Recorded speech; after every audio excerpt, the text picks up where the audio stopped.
Bienvenidos a Octubre TV Cine, el programa en el que vamos a compartir lo mejor del cine documental argentino. En el caso de hoy, Retratos del futuro de Virna Molina, pero también una serie de recomendaciones para ver gratuitamente en la plataforma de Octubre TV.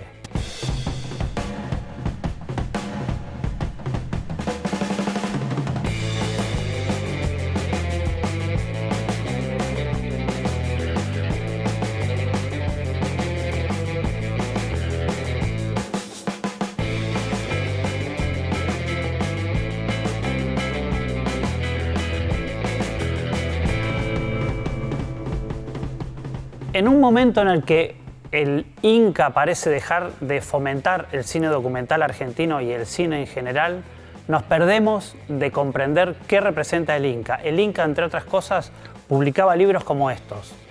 La obra completa de Raimundo Gleiser, con sus fotografías, la obra total de Raimundo Gleiser. Incluso incluye en DVD mucho de ese material. Esto se producía gratuitamente y no en la exaltación de la condición militante de Raimundo Gleiser, sino en el rescate de toda su obra.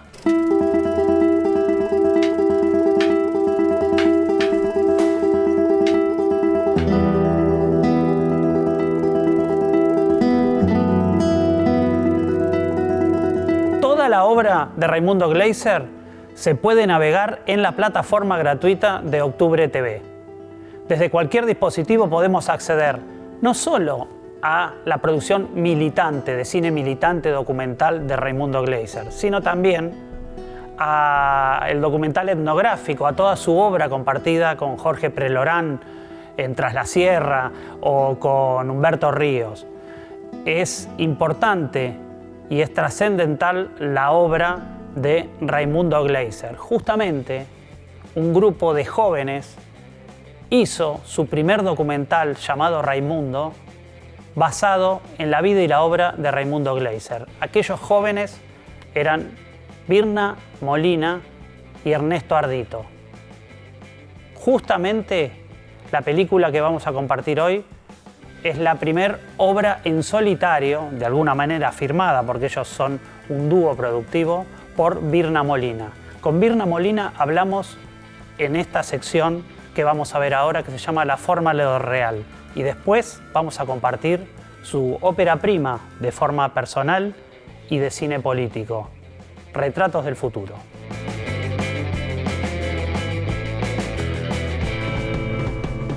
El escritor Rodolfo Fogwill sostenía que la literatura no cuenta historias, sino maneras de contar una historia. Retratos del futuro de Virna Molina tal vez tiene algo de esa idea, algo de ese concepto que trabaja esencialmente sobre la forma de contar un documental que aborda un momento muy especial de la realidad. Estamos con Virna Molina, directora, prolífica realizadora junto a su coequiper Ernesto Ardito. ¿Cómo fue el proceso de Retratos del futuro? Bueno, Retratos del futuro arranca como un proyecto, en realidad en el año 2017, sobre cómo crear un retrato de futuro, pero a nivel colectivo, a partir de determinados referentes que para mí habían sido en particular la lucha de los trabajadores y las trabajadoras del subte. En realidad en el proyecto original tenía como más líneas, pero rápidamente me fui quedando como con ellos y con ellas. Y era esta cuestión de que para mí ellos habían construido materialmente una utopía, ¿sí? O sea, en los años 90 era como la desazón total, era mi generación, ellos habían entrado a trabajar en el subterráneo con la empresa privatizada. Bueno, las condiciones eran tremendas, o sea, no le daban tiempo ni para ir al baño, ni para comer, ni para tomar una botella de agua de gaseosa. Y de a poco van construyendo una unidad entre todas esas personas muy, muy jóvenes y algunos viejos que quedaban de lo que era el subte del Estado, y empiezan a construir como la idea de que, che, algo se puede cambiar. En un momento donde nos decían a todos las ideologías están muertas, no hay posibilidad de cambio, esto es así, ya está, la política murió. De golpe, en ese lugar abajo de la tierra empiezan a pasar cosas muy profundas y empiezan a construir algo que, bueno, después estalla, ¿no? Cuando logran lo de las 6 horas y después en el 2001 se convierten como en un referente de lo que son todas las luchas sociales, pero ellos venían construyendo algo muy loco, que para mí lo más importante era que de ser seres totalmente solitarios y atomizados pasan a ser un colectivo muy fuerte, humano, que se sostiene a todo nivel. Desde que alguien necesita sangre y tenés 200 dadores que van ahí al hospital porque son trabajadores del subte, hasta de si alguien se cae le dan una mano, y empiezan a construir una idea política de que las cosas se pueden transformar. Y por primera vez en la historia del subte crean un sindicato, ¿no? Una comisión interna, patean el tablero realmente y crean un sindicato de subte que le cuesta muchísimos años, pero de alguna manera concreta la utopía de un montón de generaciones que habían quedado truncas, ¿no? La idea de que el subte tuviera un sindicato propio.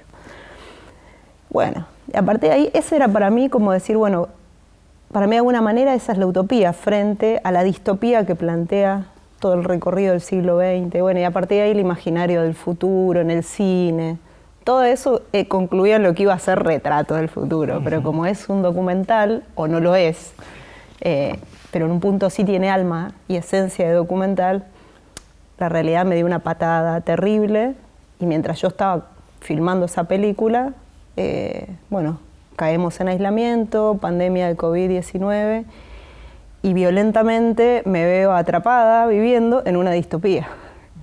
En eso que tanto se planteaba como en la idea de la ciencia ficción, de golpe estábamos viviendo eso.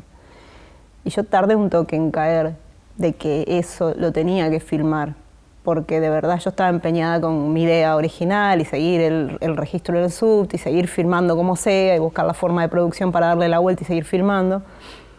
Y de golpe dije, no, o sea, lo que nos está pasando es que esto es una demencia, o sea, nunca me imaginé estar viviendo en esta situación y esto es digno de que la película se fracture, se quiebre y se desarme y empiece a ser otra película. Porque siento que la realidad que estamos viviendo va a empezar a ser otra y no va a tener ya demasiada conexión con ese mundo que hasta ese momento habíamos vivido. Algo se fractura y por más que lo tratemos de emparchar y empujar para arreglar, ya hay una grieta que se abrió ahí en una posibilidad, ¿no?, de realidad que transitamos durante un tiempo muy corto, pero fue tremenda, donde se pudo dimensionar lo que podía ser un futuro, ¿no? Un futuro absolutamente distópico y absolutamente siniestro. Toda esta conceptualización que se me viene a la cabeza, la historieta Ficcionario o el underground de Kusturica, todo ese mundo bajo tierra, que después fue un mundo de encierro, paralelamente, igual a vos no te detuvo y tenías que avanzar con terminar la película y aparece tu reflexión dentro de la película. Sí. Empezás a ser vos un poco el motor. ¿Cómo tomaste esa decisión? ¿Cómo aparece eso? Empiezo a romper prejuicios, porque yo era una de las enemigas públicas número 1 del relato en primera persona. Okay. Y la realidad me coloca en ese lugar. O sea, o lo cuento así o no lo cuento. O no se cuenta. Porque digo, para llegar al nivel de exposición que yo quería, inevitablemente tenía que tener 100% de libertad sobre la vida de esa persona, y sobre la única persona sobre la que tenía 100% de libertad era sobre mí. Entonces, además yo ya venía muy enroscada con el documental de hace años, de esta cosa de la exposición, ¿no? La exposición de la vida de otros, y a mí me hacía mucho ruido, me viene haciendo mucho ruido. Después leí por ahí que no solo a mí me hacía ruido, digo, a muchos cineastas que le hizo ruido en la historia del cine, ¿no? Y uno de mis referentes es Kieslowski, un cineasta que a mí me encanta, que el chabón dejó de hacer documental por eso, porque sentía que ya no podía más exponer la vida de otras personas, que era demasiado, ¿no? En el mundo en que vivíamos era como demasiado alto el riesgo. Y por eso se mandó a la ficción, ¿no? A construir otro lenguaje. Pero bueno, yo dije, bueno, ¿por qué no yo? Sí. Y aparte yo tenía todo el material sobre mí. O sea, yo podía buscar en los archivos, podía ir y venir, es verdad, tenía todo el tiempo para hacer eso. para ir buscando esas piezas de ese pasado, de esa misma generación, porque digo, son los trabajadores y trabajadoras del subte que yo hablaba, eran mi generación. O sea, la generación de los pibes de la dictadura, ¿me entendés? Que éramos niñas, chiquititos. Entonces, a partir de ahí, yo cuento esa parte íntima y los protejo de alguna manera, ellos y a ella, y yo me quedo ahí como asumiendo esa parte del relato y poniéndome, usándome, ¿no? Usándome también en un relato donde yo me protejo a través de decir, bueno, esto no sé hasta dónde es verdad y hasta dónde es ficción. Todo lo que te estoy diciendo no es verdad, o sí, no importa. Y con esa, o sea, ahí ya me pongo una capa protectora, digamos. Claro. Y me puedo permitir de esa manera hacerlo y ser honesta con lo que estoy diciendo, ¿no? No intentar llevarlo a un plano de realidad que en realidad digo, a lo mejor es mentira. ¿Qué importa si la esencia de lo que estoy diciendo es verdad? Pero eso es cine, ¿no? Al fin de cuentas. Desordenando un poco la entrevista, dijiste el ejemplo de Kieslowski, que por eso se pasa del documental a la ficción. Vos hoy estás dirigiendo ficción. O dirigía. ¿Cómo fue ese paso de producir? Porque en un momento, en principio, produjiste, realizaste, o realizaron junto con Ernesto Ardito, muchos abordajes de personalidades que empieza con Glaser de algún modo, en formato documental, pero después como mucho más experimental, Mariano Moreno, y la serie de Pizarnik, Cortázar,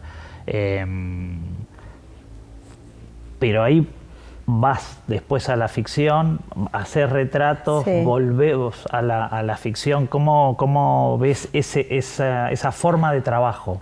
Bueno, lo que pasa es que nosotros siempre quisimos hacer ficción, pero éramos unos pibes egresados de Avellaneda. Pero en los 90 salías de Avellaneda y hacer ficción era una utopía. Si no salías de la ENERC o no salías de la FUC, hacer ficción en Argentina era muy difícil. Y surgió la urgencia de contar la historia de Raimundo, porque nos atravesó, porque de golpe era algo que decíamos, ¿pero qué hicimos? 4 años de escuela de cine y nunca vimos una película de Glaser, entonces hay que contar esta historia, porque además queríamos saber de Glaser, o sea, nada, la historia nos atrapó. Entonces, la única forma de contarla era a través del lenguaje documental.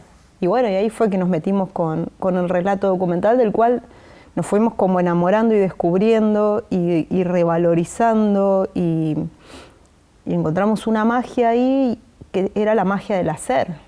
Eran las herramientas de producción que teníamos a mano, o sea, era el cine posible. El documental fue siempre el cine posible, por eso te digo, hacía ficción, porque quizás en este escenario nuevo que tenemos ahora, otra vez va a ser el cine posible el documental. Aunque ya creo que le puedo agregar otros elementos de la ficción que ya la siento como posibles también, ¿no? Pero en ese momento fue así. Recién pudimos dar el salto, pero no porque fuera algo más importante ni menos importante, sino para cumplir ese deseo de hacer ficción cuando ganamos el ópera prima de Del Inca, con Sinfonía para Ana. Ahí tuvimos como ese volumen de producción y ya teníamos toda la experiencia y las herramientas técnicas y productivas que nos había dado Canal Encuentro, digo, a nivel de generar una estructura de producción, ¿no? Ese entrenamiento fue vital para seguir manteniendo la producción de la película bajo nuestra órbita, lo cual le dio a Sinfonía como un cariz que si no hubiera tenido nunca, porque nadie hubiera asumido los riesgos que asumimos. O sea, es una realidad y yo si fuera productora tampoco los asumiría. Pero digo, está bueno y lo podés hacer cuando vos sabés que te tiraste a la pileta y sos vos el responsable y nada, y listo. Lo mismo pasó con La Bruja de Hitler. Entonces ahí había algo que yo qué sé, que fue como parte de un algo, ¿no? Yo siempre digo, para mí las condiciones de producción son tan determinantes como el deseo de hacer algo. Hicimos documental porque contábamos con esas formas, hicimos series porque salió la propuesta de Encuentro, hicimos ficción porque estuvo la chance de la alternativa del financiamiento público, y ahora haremos lo que se pueda hacer. Digo, me encanta eso de que sean las condiciones de producción las que nos marcan el camino de alguna manera. Y eso de alguna manera habla también de nosotros, porque digo, somos parte de una clase social. Si bien somos clase media, no va a decir que somos... Pero somos una clase media, como dice mi hija, siempre baja, ¿no? O sea, trabajadores que tuvieron la posibilidad de estudiar, de formarse mucho, que vienen de una familia que tiene como una formación, y ahí, ya. Entonces hacer cine es algo muy caro y es algo que viene de otro universo, digo. Solo en las últimas décadas se fue popularizando más. Entonces ese salto entre documental y ficción y demás tiene que ver con esas condiciones de producción. El lenguaje para mí, después de tantos años, es mucho más libre. No hay una frontera tan violenta entre un lenguaje y otro, para mí. Sí hay una idea de que algo vale más que el otro, y esa idea está muy metida en la sociedad. Por eso te dicen, ¿qué hiciste, una película o un documental?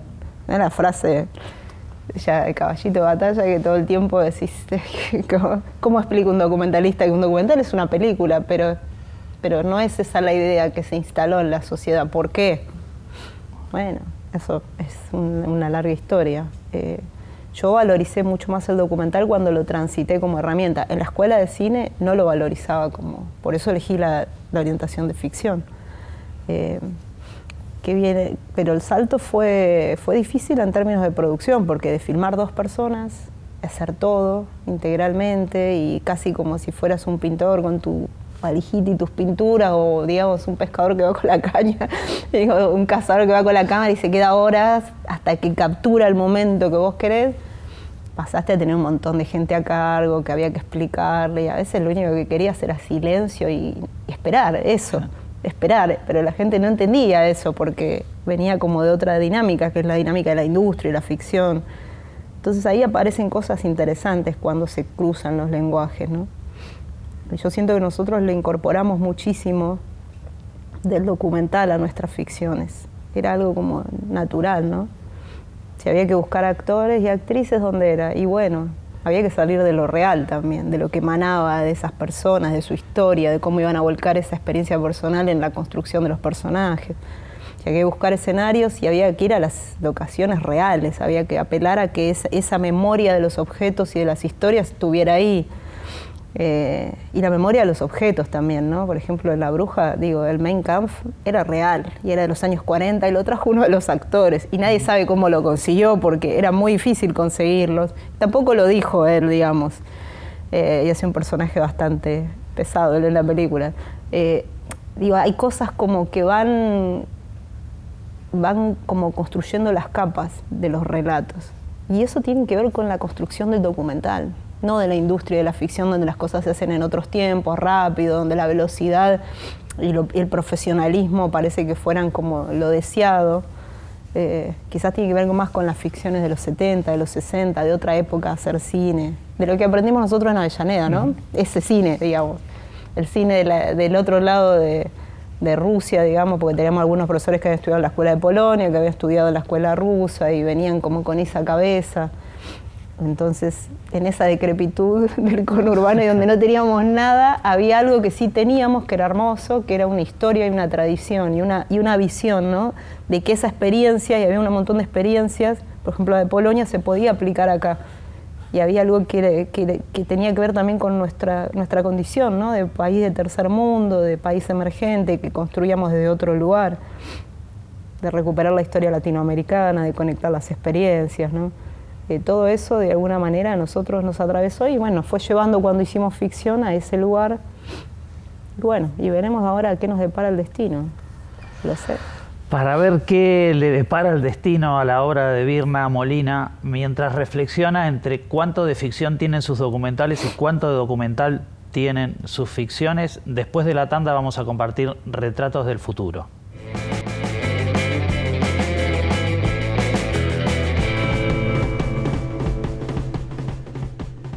Seguimos en la forma de lo real con Virna Molina, directora de Retratos del Futuro. Directora no, realizadora, porque es bueno decir que también junto con Ernesto Ardito impusieron de algún modo una nomenclatura nueva que era la figura del realizador, que ya existía, pero en el caso de ustedes yo no sé si tienen plena conciencia de que en el medio siempre decimos es que ellos hacen todo, saben hacer todo, ¿no? Retratos del Futuro da la sensación que es como el ejemplo más ideal, pero hay una cosa de relación con la herramienta técnica como sistema de pensamiento que se ve en Retratos. Sí, sí, es como... A mí me cuesta, por lo menos hasta ahora, ¿no? Ahora estoy escribiendo un par de cosas que quizás ya estoy poniendo en el papel toda esa condensación de lo técnico para escribir ficción. Pero me gusta mucho estar con la máquina, o sea, estar ahí, o con la cámara, o con el montaje, o con el sonido, en todas las fases, jugando con las herramientas técnicas. O sea, es como que ahí hay algo de muy lúdico y que es alucinante. Y eso, encerrarse con la máquina y decir, bueno, listo, a ver qué sale, qué me trae este lente, o qué me trae esta emulsión, o hacia dónde me lleva. Es como algo fascinante, que a veces se da la comunión que estás con otra persona que a lo mejor está operando la cámara y esa exploración es mutua. Pero a veces no, a veces es más así del silencio, de estar ahí. Y además que eso, de alguna manera, parte primero por la formación de Avellaneda, que era una formación, aunque ellos no lo decían integral, aunque no te formaban en nada. Era buenísimo. O sea, técnicamente no te formaban demasiado, pero sí te daban como el empujón y después quedaba en lo autodidacta de cada uno, de decir, bueno, listo, me meto, ¿no? En mi caso, a mí me tocó explorar todo lo que fue la edición online y meterme con todo ese universo hasta terminar programando, digamos, porque parte, sí, una fantasía mía ser hacker algún día, pero no todavía. Pero toda esa cosa de explorar la máquina hasta el final por detrás, ver lo que te puede generar, y que de alguna manera ibas construyendo un nuevo lenguaje. Porque digo, el cine es un lenguaje de herramientas, y bueno, está la herramienta humana, ¿no? Que es en el caso de la ficción la que está delante de la cámara, que es fundamental. Pero ahí hay algo que sí, eso de la realización integral, yo la otra vez tomaba conciencia y digo, che, en tal ENARC se está dictando realización integral, igual están dando cualquier verdura porque no tiene nada que ver con lo que es la realización integral, pero sí, de alguna manera medio que se impuso esa palabra, aunque es una tradición del cine documental. Digo, Flaherty hace eso, es como, hay una historia del cine que el cine siempre nació en medio de eso. Después fue creciendo por necesidades de la industria, pero naturalmente es medio la locura del ser humano con un objeto, cámara, técnico, y a partir de ahí esa fusión de encontrar algo nuevo. O sea, lo que el ojo no permite, lo permite el ojo mecánico, digamos. Y sí, yo qué sé, es extraño, pero de alguna manera es la única posibilidad, por ejemplo, de vuelta en este contexto de hacer cine. O sea, es la mínima expresión material, productiva, y cuando la crisis acecha es como que volvés a la función integral. Cuando hay mucha bonanza, eso se expande y explota. O sea, mi fantasía utópica es trabajar con un equipo de 30 personas, pero integralmente. O sea, tipo estudio, o sea, donde vos podés estar todos los días trabajando con cada área y ir y volver, y que el director sea de alguna manera como una conexión, una aguja que va hilando todo y atando y conectando y haciendo como esta cosa más de esas almas, juntarlas, darle una idea, que puedan explorar más lúdicamente, no estar pensando, ya pasamos las horas extras, sino decir, bueno, esa es como la utopía del cine, donde vos podés jugar y ir hasta el final en un montón de cosas con un grupo más grande, que obviamente es más alucinante, siempre es más alucinante, pero requiere, cuando no lo podés hacer porque no te da la producción, y bueno, te vas condensando a la mínima expresión, y ahí en esa mínima expresión sí tenés el tiempo infinito casi para poder buscar lo que estás buscando. Medio que Retrato del Futuro fue eso. Había un tiempo infinito porque no sabíamos cuándo iba a terminar el aislamiento. Podía ser mañana como podía ser nunca. Entonces, en un momento, la única salvación fue ponerme a hacer la película y pensar eso. Bueno, estoy acá. Retratos del Futuro, la película como salvación y una conceptualización de qué deberíamos hacer quienes estamos metidos con el mundo documental cuando la crisis acecha. con Virna Molina compartimos Retratos del Futuro.